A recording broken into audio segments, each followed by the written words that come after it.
Hey guys, all right, so today is going to be the first day of starting the actual foam construction. I kind of mocked some stuff up before.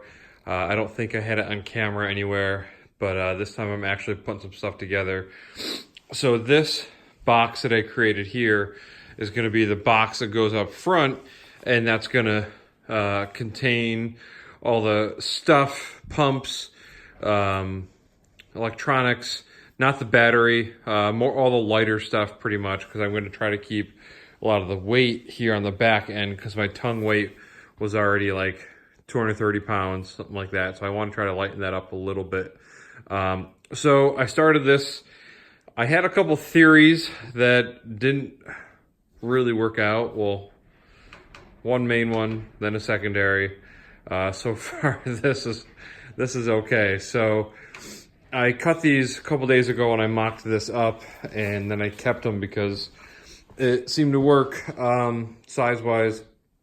So what you can't see right now is that I cut up a bunch of these little half-inch dowels. And my plan was to drill holes through here, maybe two for each side here, drop these in along with some of this caulk that I picked up, and this is special caulk for foam, specifically this kind of foam, and connecting it to wood or each other foam, stuff like that. So I thought that was a good idea. I thought I'd make it pretty strong, kind of like screwing these together. But what I didn't realize was that foam does not drill easily. And yes, I laugh thinking about it now, but I kind of just thought it would just drill in a straight line and it'd be okay. And it ended up like moving pretty quickly, went right out the side. And I have one of these little dowel rods inside the bottom part over here. It's actually, yeah, right there. It came out the sides, and then I just caulked it with this stuff. So this method of using the caulk on all the joints would probably get quite costly. This tube right here I think was $350-ish from Home Depot, and I've already used maybe a quarter of it, eighth of it or something, just on this one little square. And so that's not something that I can use on everything, but for important joints, I do have two tubes of this, and I'll use that. But yeah, just so you know, the dowel trick didn't really work out. So then what I thought, because when I put these together, this was vertical. So then I thought I'd roll it over, and I would just put some weight on the sides. So I have some impact sockets over here. And I just put 3 on this side, 3 on this side, and that was enough weight just to send everything collapsing. So epic fail, and I had to put everything back together again. And this was all after I had purchased, right over there, some Harbor Freight clamps that I thought I would just use, clamp the sides, I'd be done. The problem is I didn't realize those were 16-inch clamps. I believe they're 16, and I needed about 18 inches to clamp this down. So if I had the right size clamps, then this all would have been fine. But right now I have all of these corners caulked, and hopefully they dry, and hopefully it comes together okay. I keep checking it, and I keep pushing it together, but it seems like it's actually, oh, no, there's a big gap right there. I just can't keep enough pressure on it. So, unfortunately, I don't think that one's going to be perfect, but I think it's going to still be doable. Just interesting start to the foam project. I think it's a wake up to that you can't just figure everything out, and I'm going to have to run into some trials and tribulations like this. All right, so there's the first of the walls. More to come. All right, another quick clip about the walls I'm working on right now. So if you can picture this, I've already created the front of the teardrop. So this is actually going to be flipped, and it goes right here. And then this piece right here is the front wall. And what I did is I glued the two pieces of foam together, and then I glued that piece of wood to the box, so I have something to mount to. It also is going to look nicer than just foam or fiberglass. So I needed a piece of wood to mount things to. So, and then that piece of foam there is just to protect the wood. And then I've got weight on that, and just letting that dry. Till next time. Hey guys, it's been probably about a week since I took that first clip, and you can see the front piece is up in place. Nothing is resined yet. That should be arriving today, so I've been kind of in a holding pattern because I don't want to get too far with the walls and the shell until I actually finish the floor and get it sealed, get all that sealed.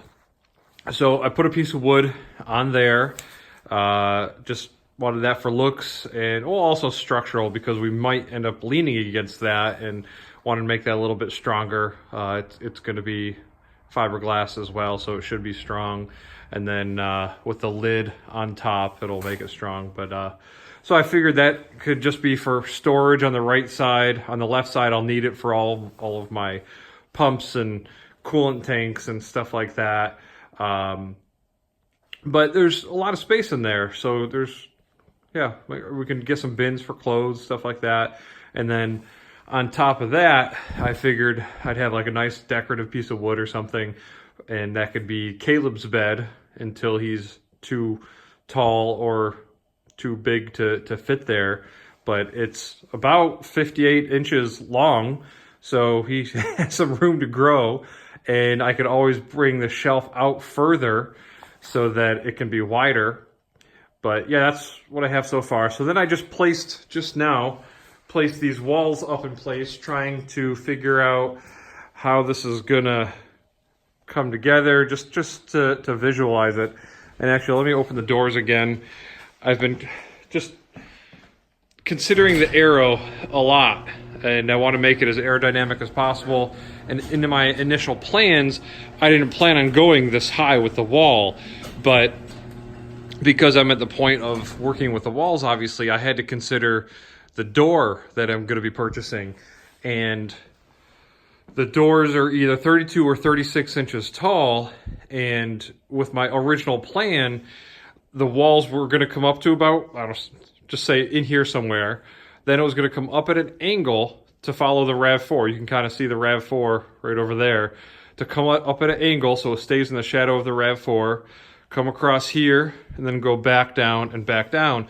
But the problem is this area right here wasn't big enough to fit a door. I thought about making a custom door that would include this angle here, roughly 45, whatever angle that would be. I'd have to actually measure that if I went that road. But it was going to be tight, and I really don't want to make my own door. I really want to make this thing look nice and be nice and have like a factory look. And just a custom door, I didn't really want to go down that road. And I know a lot of, they call these foamies, a lot of foamy builders would make their own wall, but they also wouldn't include all of this wood. It's usually just a more of a rugged camper, and I'm going for a little bit more of a higher quality fit and finish. So I had to change my strategy up a bit because the doors wouldn't fit in that area. So now I'm looking at doors that are 36 inches tall, and so I have to bring this up. So if I use this sheet as a whole, this is 48 inches, obviously, it's one sheet, but it really changes my arrow design that I had been working on, considering all this time. So I'm going to go out here. The car is pretty much lined up with the trailer hitch and everything, so you can see the corner. So that's going to be drag as I'm going down any road, any highway. So what I am thinking now, I'll probably get a laser pointer to help, and I'll stand here, point straight ahead, and have somebody down there kind of trace my line so I can draw a line there. And then if you can imagine just slicing that off at an upward angle so that air, as it goes this way, will get pushed out. And corners are all bad. I mean, usually in aero designs, you don't want to deal with corners, but I would have a corner up here at the peak. At least if I slice this up at an angle, it would smooth that transition a little bit. So that's what I'm looking at right now, just trying to figure out how I can build this without sacrificing really range to aero issues. And the reason this gap is here is because I already planned basically a ramp that goes up to, this is 60 or 61 inches from the ground, which is pretty much the same as right about here on my car. So from here, it'll swoop up to the 61 inches. I drop this down a little bit lower, just, I don't know. I thought it was a good idea, just in case wind, I mean, when the wind comes off here, obviously they're gonna be a lot closer together than this, but then hits here and then gets pushed up.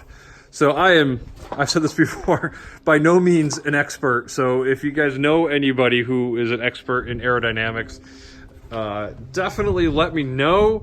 I tried a SketchUp.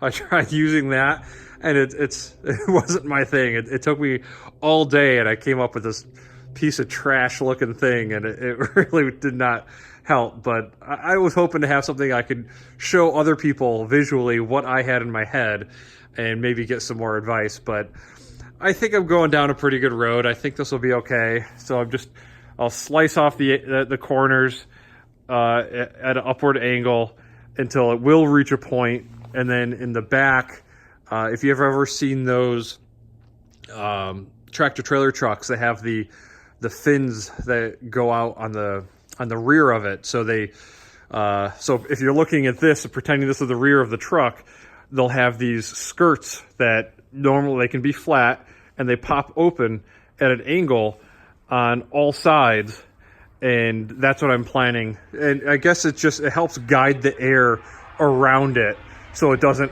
end up in turbulence all right here, because that's, from what I've read, about 30% of your loss can actually happen in the back with just the turbulence that ends up right here. So having these skirts in the back, I should be hand model. Isn't that nice?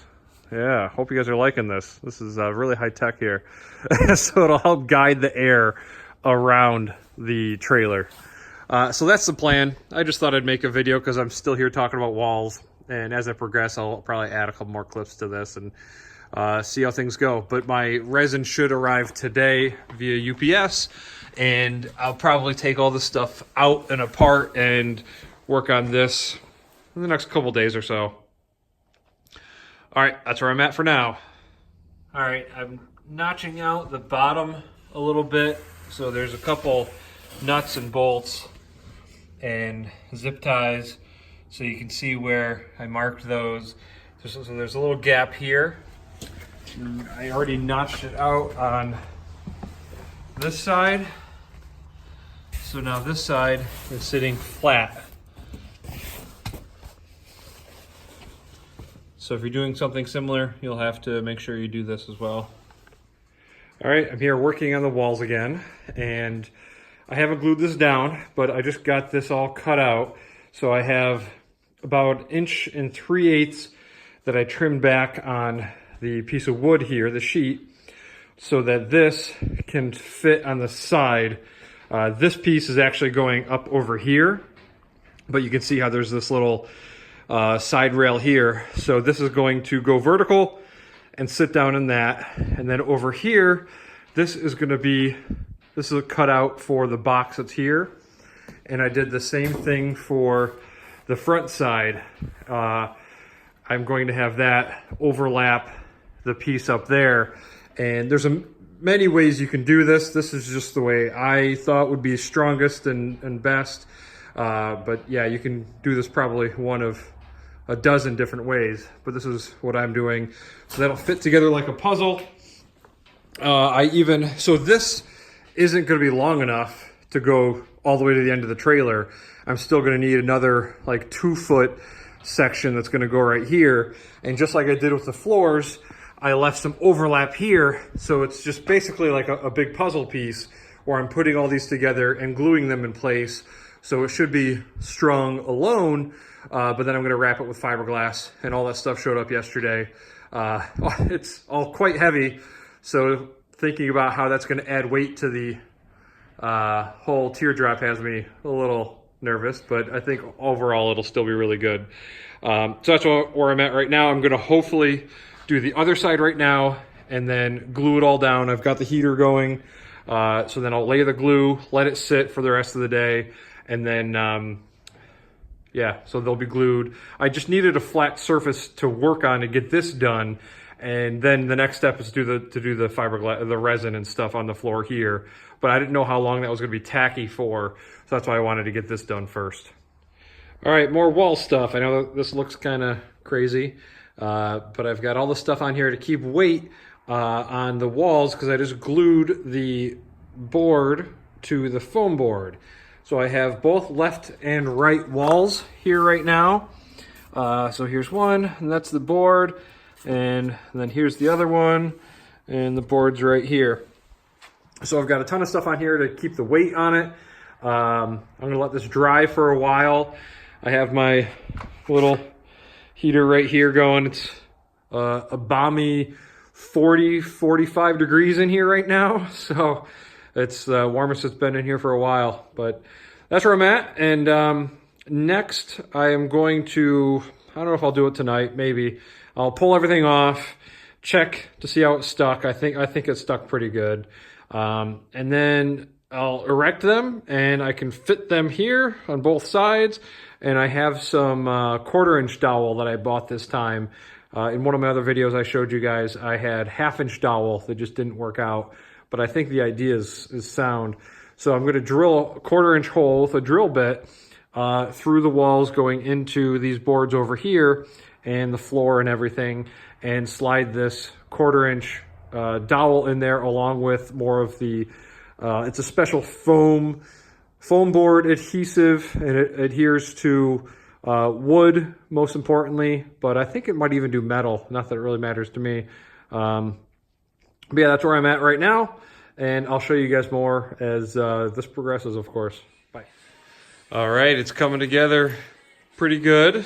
I got these things glued together pretty nice. It's not too straight right now, but this thing's barely standing. I have a couple pieces of painter's tape over there holding these things and these walls up, but so far here's my camper. Got a little shelf over there with some storage, and these are my walls. And gonna tinker around a little bit tonight. Probably won't go too crazy. I do have, I said before, I know, but I have all of my resin. I'm just trying to find a time that I can spend a couple hours out here doing it with the heater going, because it is extremely cold. But I want to get the floors and that done, and then the walls up and get those all nice. But I still have to do a lot of shaping, but at least wanted to get these up to show what it's looking like right now.